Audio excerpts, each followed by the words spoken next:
రేవంత్ రెడ్డి గారి మీద సరూర్నగర్ పోలీస్ స్టేషన్లో తెలంగాణ పోలీస్ నిరుద్యోగులు అందరం కలిసి పిటిషన్ ఇవ్వబోతున్నాం, కంప్లైంట్ ఇవ్వబోతున్నాం సీఎం మీద. ఎందుకు అంటే మనం జరిగిన రైతు భరోసా సభలో 5,000 పోస్టులు ఇస్తా అంటే ధర్నాలు చేస్తున్న వాళ్ళందరూ కూడా ఎండ్రిని దాగి బొర్రెలు దండాలు పెట్టి బాయిలో దూకమని చెప్పిండు. అంటే మరి మేము ఎండ్రిని మేము మమ్మల్ని దావడానికి వాడేవాడు, మమ్మల్ని ఏమన్నా కన్నడ పెంచుతుండా, మాకేమన్నా ఫీజులు కట్టిండా? మా కన్నతండ్రి తండ్రులే మమ్మల్ని ఆ మాట లేదు. నువ్వెవడు ఓటేసి రాజ్యాంగ పదవిలో ఉన్న నువ్వు, ఒక సీఎం స్థాయిలో ఉన్న నువ్వు మమ్మల్ని దావడానికి నీకు ఏ హక్కు ఉంది? నీకు ఏ రాజ్యాంగ అధికార బల్బు చూసుకొని అంటున్నావా? ఆ రోజేమో ఇదే 30 లక్షల మంది ఇంటూ 3 ఓట్లు వేస్తే 90 లక్షలు అయితే 90 సీట్లు నాకు వస్తాయి, ఎవడు అధికారం లేదన్నప్పుడే నీకు దేవుళ్ళలా కనపడ్డావా? నీకు అధికారం ఇచ్చిన తర్వాత నువ్వు మమ్మల్ని ఎంట్రీని చావంటావా? నువ్వు ఒక దౌర్భాగ్య సీఎం నువ్వు. ఒకసారి 5,000 పోస్టులు, ఇప్పుడు నువ్వు టాప్కి ఒక 5,000 పోస్టులు అంటుండు, ఒకసారి 1,400 పోస్టులు అంటుండు, ఇంకో 600 పోస్టులు అంటుండు. అసలు నిన్ను ఎవడు ఇవ్వన్నాడు? మేము అడిగినాం 2 నెలలు ఆగి అయినా కూడా 15 నుంచి 20,000 పోస్టుల మధ్యలో ఇవ్వని చెప్పినాం. అయినా నువ్వు మమ్మల్ని అడిగితే నువ్వు చచ్చిపోమని చెప్తావా? మేము చచ్చిపోతాం. మా కుటుంబానికి అండెవరు? నీకు కూడా వయసుకు వచ్చిన కొడుకు ఉండి దిల్సుఖ్నగర్లో ఆ హాస్టల్లో నుండి సాయిబాబా టెంపుల్ అన్నం తిని స్టడీ హాల్లో ఇవన్నీ ముక్క అరిగిన దాకా చదివితే మా యొక్క బాధ తెలుస్తుంది. నువ్వు అధికారం ఏసీ గదులలో మేము కట్టే ట్యాక్సుల ద్వారా నువ్వు ఆ ఏసీ గదులలో సెక్రటేరియట్లో మంచిగా కాన్వాయ్ వేసుకొని తిరుగుతున్నావు, కానీ నీకు మా కష్టం తెలవట్లేదు. ఒక్కరోజు వచ్చి చదువు. డిస్టిక్ ఏమి రావు. ఆల్రెడీ నిన్న వచ్చిన రూల్స్ ప్రకారం అయితే ఏమైతుందంటే సిటీ సరౌండింగ్స్ ఫ్యూచర్ సిటీకి మొత్తం కలిపి 187 SI పోస్టులు వేసిండు. యాజ్ ఫ్యూచర్ సిటీ అయిన మల్కాజ్గిరి సిటీకి 150 పోస్టులు కేటాయించిండు. అంటే 37 పోస్టులు మాత్రమే 6 జోన్లకు పంచుతుండు. అసలు 6 జోన్లకు 37 పోస్టులు పంచాలన్నా కూడా 6 పోస్టులు వస్తాయి. కేటగిరీలు 18 కేటగిరీలు ఉన్నాయి. అసలు నువ్వు నీ తలనొప్పి కాదు కదా, నువ్వు గనక రోస్టర్ విధానం గనక నువ్వు రిలీజ్ చేస్తే నీ గోరి నువ్వు కట్టుకునేట్టు రేవంత్ రెడ్డి తెలంగాణలో కూడా పోలీసు అభ్యర్థులు నీ గోరిని కూడా ఉంచారు. ఆంధ్ర బోర్డర్లో బాధే అవకాశం ఉంటుంది. అసలు ఆ రోస్టర్ విధానం బయటకు వచ్చిన మరుక్షణం రేవంత్ రెడ్డి తన గోరిని కట్టుకున్నట్టే తెలంగాణ పొలిమేరల నుంచి కూడా వెళ్ళగొడతారు, ఆ శవాన్ని కూడా ఉంచారు. లేకుంటే ఎట్లా నోటిఫికేషన్ ఇస్తారు వాళ్ళు?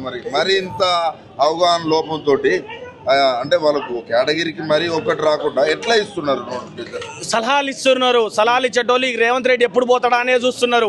సలహాలు ఇచ్చేవాడు మాటలు నమ్మితే పోతావు, నువ్వు అధికారం నుంచి పోతావు. నువ్వు అంటావు పోలీస్ పటేల్ కుటుంబాల నుంచి వచ్చినట్టు. పోలీస్ పటేల్ కుటుంబాలు కావాలంటే ఒకసారి మళ్ళీ వెనక్కి పో. 15 లక్షల మంది అంటే ఒక్కొక్కడు ఇంటికి ఒకటి ఉంటాడు.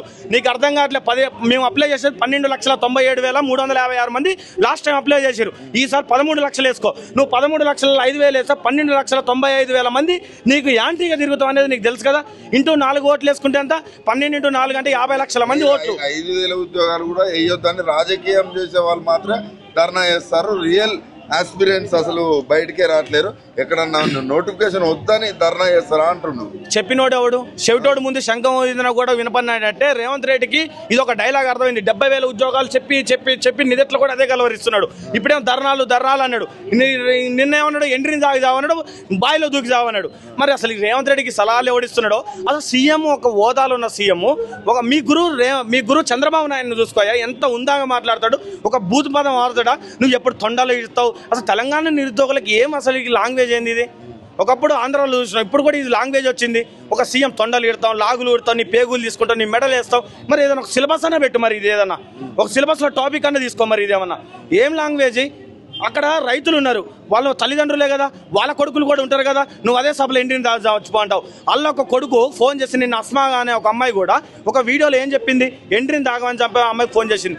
ఆ అమ్మాయి చచ్చిపోతే పరిస్థితి ఏంది?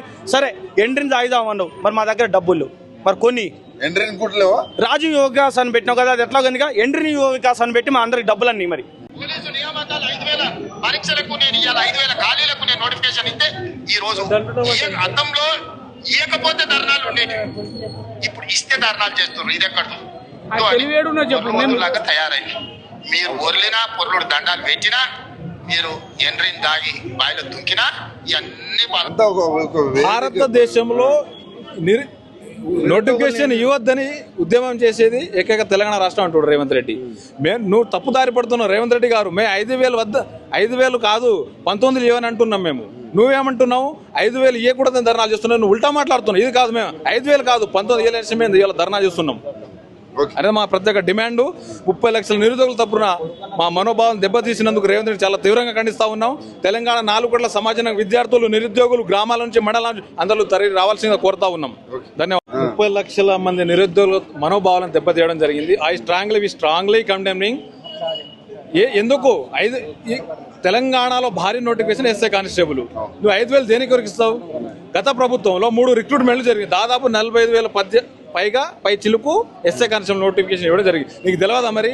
అనవసరంగా జీవోలు తెచ్చి విద్యార్థుల జీవితాలను నాశనం చేసుకుంటారు కదా. అసలు ఒక జీవో తెచ్చి ప్రభుత్వ సలహాదారులు ఏవైతే ఉన్నారో వాళ్ళని తీసేయాలి ఫస్ట్. ఎవరు అసలు రేవంత్ రెడ్డి గైడ్ ఇచ్చేది ఎవరు? ప్రభుత్వ సలహాదారులు ఫస్ట్ తీసేయాలి. 5,000 ఇస్తే జరిగితే తెలంగాణలో జరిగే తీవ్ర పరిణామాలను తెలుసుకోలేరా గవర్నమెంట్? నువ్వే చెప్పినావు కదా, విద్యార్థుల వల్ల, నిరుద్యోగుల వల్ల, జియో 46 విద్యార్థుల వల్ల ప్రభుత్వం ఏర్పడింది అనేది. కేవలం 4 జిల్లాల నుంచి. మరి నీకు తెలియదా? 5,000 ఇస్తే జరిగే తీవ్ర పరిణామం తెలియదు అంటున్నావు రేవంత్ రెడ్డికి.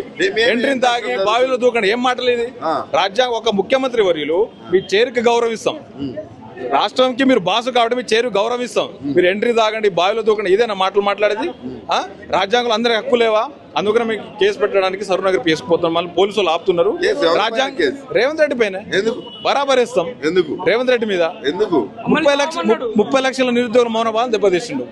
ఎవరి తల్లిదండ్రులు సావమనిలే ఎక్కడో మారుమూల గ్రామాల నుంచి, ప్రాంతాల నుండి, గిరిజన ప్రాంతాల నుంచి ఇక్కడ చదువుకోవడానికి వస్తే హాస్టల్ ఫీజు కట్టుకొని, స్టడీ హాల్ ఫీజు కట్టుకొని, ఇన్స్టిట్యూట్ ఫీజులు కట్టుకొని నువ్వు ఎట్లా సావమంటావు? పేరెంట్స్ ఏమనట్లేరు, నువ్వు ఎట్లా అంటావు? నీకేం హక్కు? అందుకనే మాకు ఇవాళ హక్కు కల్పించాలని మేము అడ్డుకున్నారు. వాళ్ళు సహకరిస్తలేరు. ఎవడు సహకరించడం లేదు. పోలీసు వాళ్ళు గవర్నమెంట్ చేతిలోనే. ఏ ప్రభుత్వం ఉంటే పోలీసులు గట్టే ఉంటారు, అది అందరికి తెలుసు. నువ్వు ఎందుకు సావమంటావు? రాజ్యాంగం అందరి హక్కు కల్పించలేదా? మాకు కూడా హక్కు ఉంది. 14వ ఆర్టికల్ ఏం చెప్తుంది? All are equal before law. చట్టం ముందు అందరు సమానులే. అందుకనే మేము కేసు చేయడానికి పోతున్నాం సార్. రైతు వేదిక అనేది మీ నిరుద్యోగులకు సంబంధం లేని వేదిక, అవునా కదా? దానిపైన మీ గురించి మాట్లాడి ఎంట్రీ తాగడం. శిల్పకళా వేదికలో రైతు బంధు ఇచ్చి అసలు మాకు సంబంధమే లేదు. నేను ఏమంటుండే అంటే 5,000 ఇచ్చినా కూడా ఇవ్వద్దని ధర్నాలు ఇస్తుంటాం అంటుండు.